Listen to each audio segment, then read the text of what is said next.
She was 24 years old. She taught second grade at the elementary school 4 blocks from her apartment and kept a whiteboard calendar on her refrigerator with every student's birthday circled in red marker. On the evening of October 14, 1988, she walked to her car after a parent-teacher conference and was never seen alive again. That is not a story about a random act of violence. That is a story about a man who knew her schedule, knew her route, and then, 11 months later, received a jury summons in the mail, drove to the Hendricks County Courthouse, raised his right hand, and swore to tell the truth. He sat in that box for 9 days while the victim's mother watched from the gallery, 20 feet away. With no idea who he was, it would take 36 years, a forensic genealogy database, and an investigator who had spent most of his career in this single county to finally put a name to what happened on that October evening. But before we get to how this ended, we have to go back to where it started. Because to understand what was taken, you first have to understand who Diane Ruth Mercer was and how well this particular town knew her. Clearwater, Kansas sits about 15 miles southwest of Wichita, in the flat, wide-open stretch of Sedgwick County, where the sky takes up more of your view than anything on the ground. In 1988, it was a community of just under 2,000 people, the kind of place where the Methodist Church ran the biggest annual fundraiser. The grain elevator on the south edge of town had been operated by the same family for 3 generations, and the high school principal still knew every student's parents by name.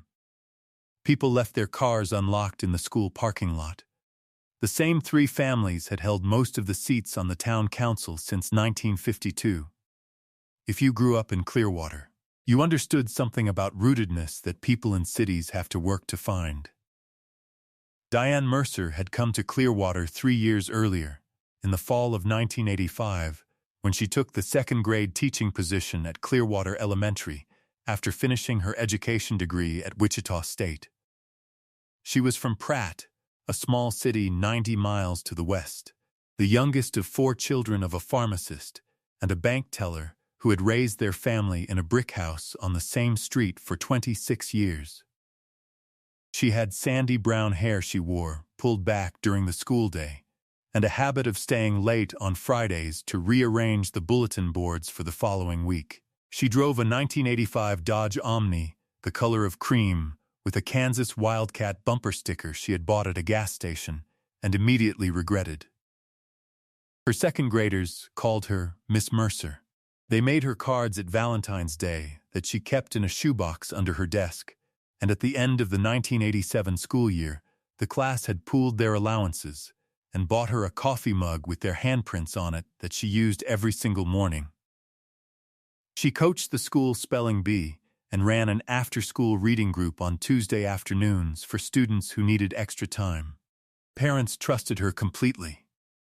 Some of them told the newspaper later that their children had gone home the October evening of her disappearance and asked why Miss Mercer wasn't at school. They had not known how to answer.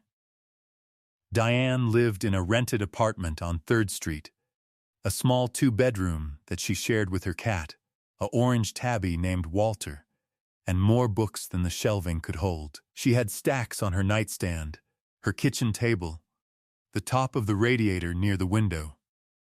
She called her mother in Pratt every Sunday evening, without fail. She had been dating a man named Scott, an electrician from Valley Center, since the previous spring. He had been talking about proposing. She had been talking about it too to her friends, in the way that people do when they know something is coming and they want to let themselves be happy about it. On the evening of Friday, October 14, 1988, Diane stayed at Clearwater Elementary for a parent-teacher conference evening that ran from 5 until 8 o'clock. She was the last teacher to leave, according to the school principal, who had walked her to the front doors at approximately 8:15 and watched her cross the parking lot toward her Dodge Omni. He went back inside to finish locking up. He never looked out again. When Scott called her apartment at 9:30 and got no answer, he assumed she had stopped to see a friend. When he called again at 11, he drove over. The lights were off. Walter was at the window. The door was locked. Her car was not in the lot. That was the last ordinary moment anyone had with Diane Mercer. By the following morning, everything that came next had already begun. Clearwater Police Chief Ron Adkins received a call from Scott Hartley at 7:15 Saturday morning, October 15th. He had been chief for 4 years and had never worked a case that required him to call the Kansas Bureau of Investigation. He called them that morning. Diane's 1985 Dodge Omni was found at 9:40 a.m. It was parked on a gravel pull-off along County Road 119, approximately 4 miles from the school. A stretch of road that ran between harvested cornfields with no houses visible in either direction. The driver's door was closed and locked. Her purse was on the passenger seat, wallet inside, $32 in cash untouched. Her key ring was on the floorboard, just below the driver's seat, not in the ignition, not in her hand. On the floorboard. The key arrived by noon. They photographed the vehicle, processed it for prints, and walked a half-mile radius around the site. The fields had been combined 2 weeks earlier, and the ground was soft from recent rain. There were tire tracks alongside the Omni that did not match its tires.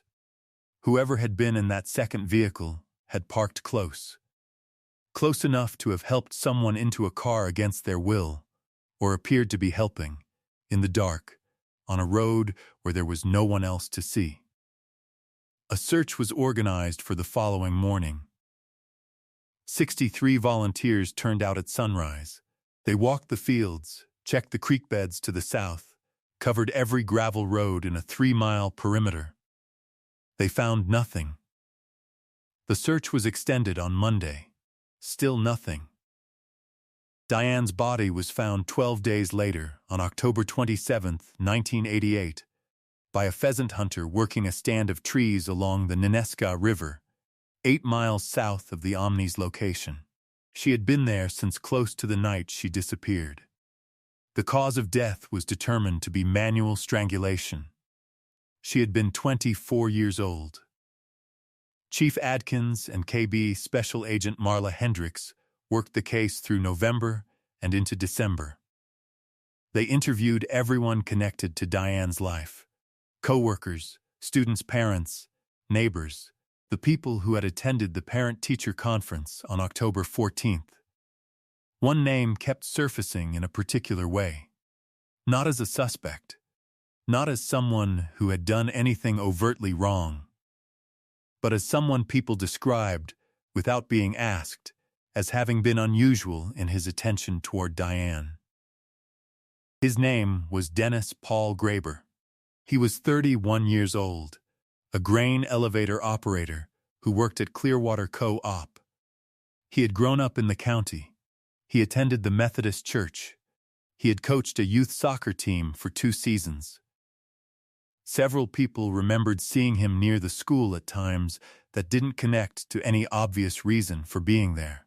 One parent recalled seeing him watching the parking lot from his truck on an afternoon in September.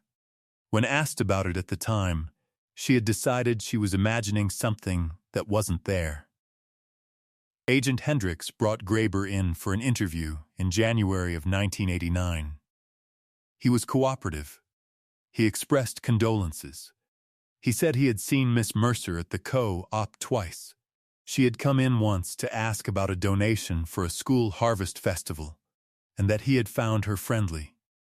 He denied any knowledge of what happened to her. There was nothing in the interview, Hendricks noted in her file, that gave her a prosecutable angle. There was no physical evidence connecting him to the crime scene. There were no witnesses. She noted his name and kept the file open. The case did not close. But it went quiet. The Hendricks County Courthouse in Wichita was where a related burglary and assault case was being tried in September of 1989. A case connected, in the way these things sometimes are in small counties, to the same social world that Diane Mercer had moved through in Clearwater. The victim's family attended every day of the trial. Diane's mother, Barbara Mercer, who had driven up from Pratt and was staying with Diane's former co-worker during the proceedings, sat in the second row of the gallery. The jury pool had been called from across the county. 32 people had been summoned. 20 were dismissed during voir dire. 12 were seated. Dennis Graber was juror number 7. He had listed his occupation as agricultural worker. He had answered the standard questions without incident. He had been asked whether he knew the victim or had any connection to the case. He had said no. He was seated. He deliberated for 9 days. He voted with the jury that returned a verdict on the last afternoon of September. Barbara Mercer was 20 feet away every single day of those proceedings, in the same room as the man who had strangled her daughter in a cornfield in October of 1988. She did not know. She had no way of knowing. The investigation into Diane's murder and the trial she was attending were, officially, unconnected. Dennis Graber's name had been noted in a KB interview file. It had not been shared with the court. He had answered the voir dire questions, and nobody in that courtroom had any legal basis to remove him. He sat in that box. He listened. He deliberated. He went home. Agent Hendricks pursued 2 other persons of interest through 1990 and 1991. A man who had attended the parent-teacher conference on October 14th and whose alibi for that evening had gaps. A farmhand who had worked fields near County Road 119 in the weeks before Diane's disappearance. Both men were investigated. Both eventually cleared. Each dead end cost weeks of work and left the family in the particular suspended state of people who have been told a new answer is coming and then told, again, that it isn't. The KB file remained open. Marla Hendricks moved to the agency's Wichita field office in 1993. She took a copy of the Mercer case summary with her. Not because she was assigned to it. Because she could not make herself leave it behind. She had a photograph of Diane Mercer on a corkboard in her office for 11 years. The school portrait photograph that had run in the Wichita Eagle the week after the disappearance. The one where Diane was in a blue sweater with her hair down, looking slightly off camera at something or someone just out of frame. Hendricks retired in 2007. She left the photograph on the corkboard. She told her replacement to leave it there. The year Diane would have turned 40, her mother Barbara stopped being able to speak publicly about the case, without her voice breaking in a specific way that was different from the earlier grief. A thinner sound, like something wearing through. She kept a candle lit in the window of her house in Pratt on the anniversary of Diane's disappearance every October. She had done it every year since 1988. She lit it even when she was visiting relatives. She bought a small electric candle for those trips, so she would not have to leave it unlit in any year, for any reason. The physical evidence from the Ninesca River site had been carefully preserved by the KBI. 3 items. None of them had yielded usable DNA using the laboratory technology available through the 1990s. By 2010, the technology had advanced. A submission request was filed. The sample quality was assessed as marginal. The lab recommended waiting. By 2015, the methods had advanced again. A second submission was made. This time, there was enough. 36 years is a particular kind of time when measured against a person's life. Diane Mercer was 24 when she died. The students who had been in her second-grade classroom in 1988 were, by 2024, 60 years old. Some of them had children who were older than Diane had been. One of them, a woman named Cora, who had been 7 years old in Miss Mercer's class, and who still had the Valentine's Day card she'd made, folded in a keepsake box, had told the story of her teacher's disappearance to her own daughter when the daughter was learning about unsolved crimes in a high school class. She had cried while telling it. She was in her mid-50s when she cried. Some grief does not compress with time. It just learns to wait quietly for the moments when it can get out. Dennis Graber had gone on living in Sedgwick County. He had married in 1993. He had 2 daughters. He had left the grain elevator in the late 90s and taken a job in property maintenance for a commercial landlord in Wichita. By the time his daughters were in high school, he was coaching their school's softball team, the way he had coached youth soccer back in 1989 and 1990. He was known, in the community where his daughters grew up, as a devoted father and a steady man.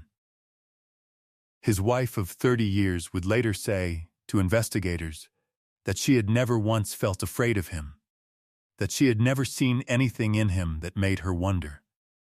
The candle in Barbara Mercer's window had been lit 36 times. She was 81 years old by 2024, and her hands shook slightly when she set it in the glass. But she set it there the same as she always had. The October light in Pratt comes in low and gold through the living room window, and each year she sat with that candle in a house that had known its best and worst things, and she waited for the phone to ring with news she had stopped letting herself believe would come. In 2022, the Sedgwick County Sheriff's Office assigned a cold case detective, investigator Patrice Owens, to a systematic review of unsolved homicides from 1985 through 1995. Owens was 44 years old, had grown up in Wichita, and had never personally known Diane Mercer. But she had read about the case in a newspaper archive during a training exercise early in her career, and something about the detail, the key ring on the floorboard, just below the seat, had stayed with her in the way that specific details stay with investigators. It was the kind of detail that told you everything about the last seconds of a person's life and nothing you could use in court. She pulled the full KBI file in January of 2023. She read Marla Hendricks's interview notes from 1989. She read the name Dennis Paul Graber, noted in the file as a person of interest, never charged, alibi not fully corroborated. She cross-referenced Graber against the biological evidence samples. She filed a submission request with Othram Inc., a forensic genomics laboratory in the Woodlands, Texas, that had developed technology capable of generating comprehensive genealogy profiles from severely degraded biological samples. The sample that had been deemed marginal in 2010 and borderline in 2015 was sufficient for Othram's methods in 2023. It had simply needed time to wait for the right tools. Every case like this has been waiting for something. Usually that something already exists somewhere. The waiting is for the right person to find both things at once, the evidence and the method, and submit them together. In the spring of 2023, investigator Owens received a genealogical report from Othram. She cross-referenced the family tree that the DINA had built against the name already in the file. Dennis Paul Graber. She sat with that for a moment. Then she did what investigators do. She picked up the phone. Every case on this channel takes weeks of research, verifying facts, and piecing together lives that mattered. If you want us to keep finding these stories, take a second to like this video and subscribe. And leave a comment. Tell us where in the world you're watching from. We read them all. Now let's finish this. The confirmation came through a covert DNA collection in the summer of 2023. Investigators from the Sedgwick County Sheriff's Office and the KB conducted a standard technique used in genealogy-confirmed cold cases. They waited for an opportunity to recover a discarded biological sample from Dennis Graber, something he had touched or used in a public place, and submitted it for direct comparison against the crime scene profile. He had stopped at a gas station on a Tuesday morning in July. He bought a cup of coffee. He paid in cash and left his cup at the edge of the counter when he topped it off with creamer. A plainclothes investigator, waiting near the door, retrieved it after he left. The lab comparison came back within the week. The DNA from the gas station cup matched the DNA from the biological evidence recovered at the Neneska River site in 1988.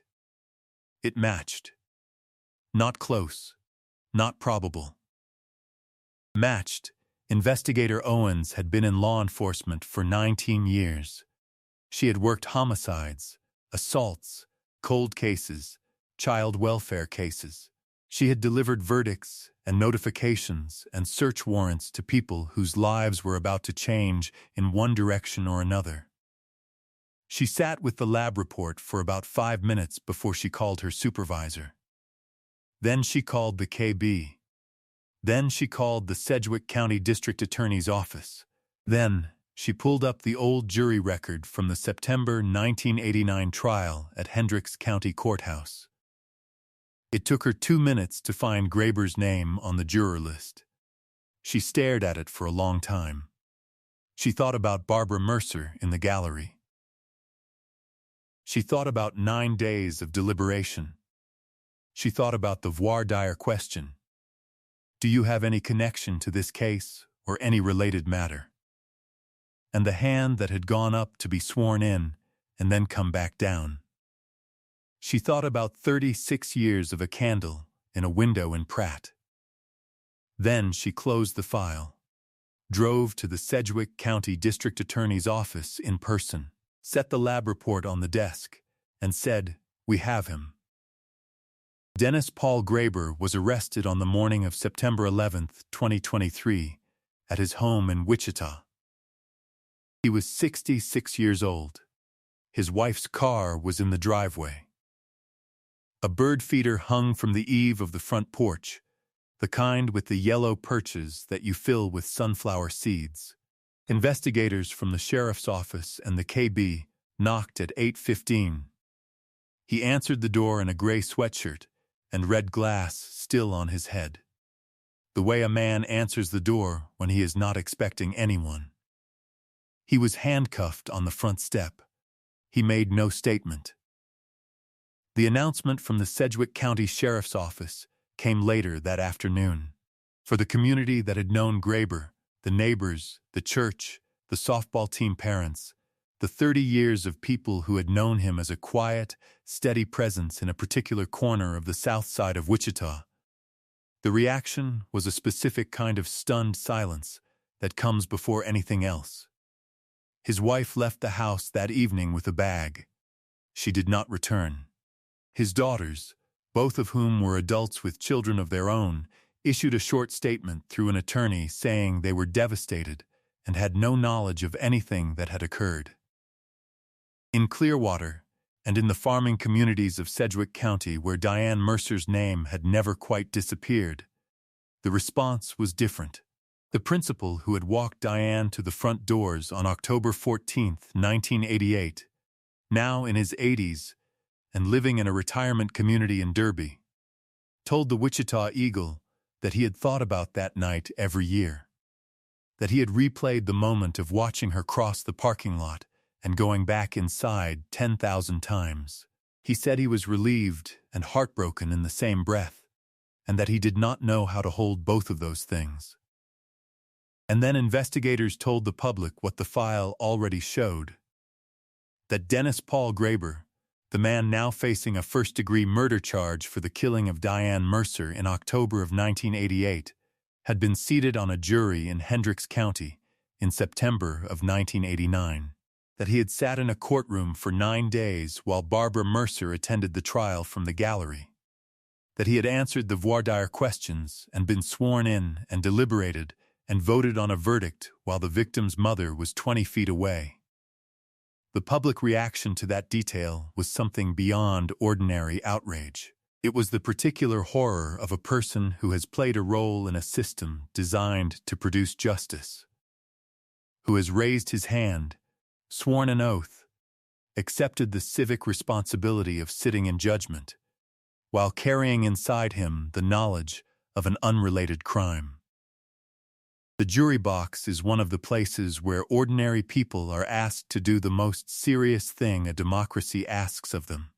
To learn that someone had occupied that seat under those circumstances was not just disturbing, it was a violation of something foundational.